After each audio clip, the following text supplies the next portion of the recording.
Hello everyone, my name is Girish Nitya Bangare and today's date is 13th of August 2021 and today's video topic is MVC and REST. So basically MVC is a is a model view controller and it is a software architecture design pattern. So it separates the functionality of a application into the three interconnected parts like model, view and controller, and this approach facilitates the reusability of the code and parallel development. So let's discuss about what is the Spring uh, MVC. So Spring MVC is a Java framework which is used to develop a dynamic web applications, and it implements all the basic features of the core Spring framework like inversion of the control and dependency injection, and it follows the model view controller design parallels. So and it is consist of a web browser, then front controller, then controller, the controller, then views, and then it is then reflected into the web browser. The first part is model. The model contains the data of the applications, and data can be single object or the collection of the objects. And controller is a contain business logics of the application, and it contains the all the methods that are required in the front end. Means when user click on the any of the button, then it is linked with the one of the method in the controller. So it whenever user input put the input the specific function, then it will be goes to the controller and it will search for the method, and it will execute it and the return the specific function. So this is so let's discuss about the front controller of the Spring MVC.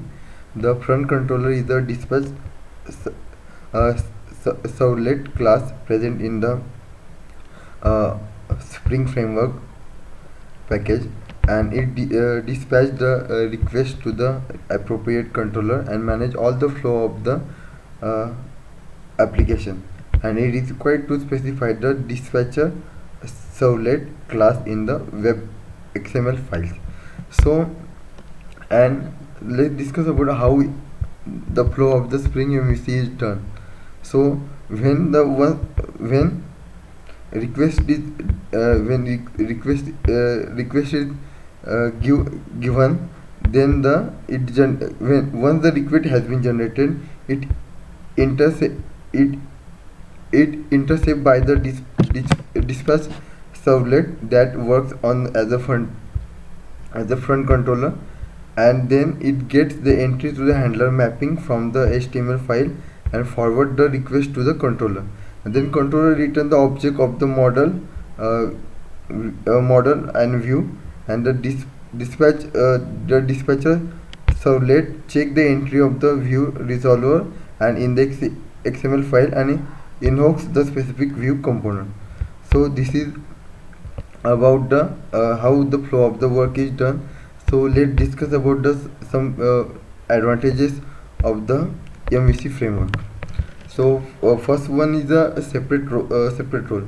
Means the Spring MVC separate the application into the interconnected layers where each layer has its role.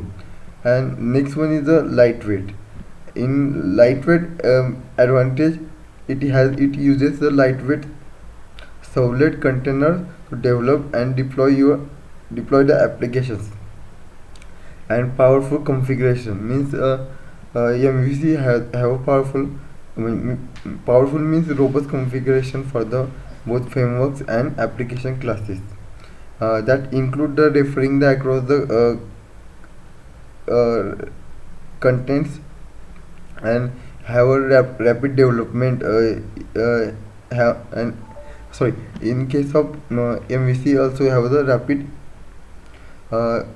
in development, means it can be developed in day by day. And next one is a RESTful web services that are built to work based on the webs and representation. The representation state transfer the representation state transfer means REST. It is architecture style that has specific constraint such as uniform interface that, if applied to the web services, induce desirable properties such as performance, modifiability, and enable the services to work on the web. So this is all about the MVC and REST. Thank you.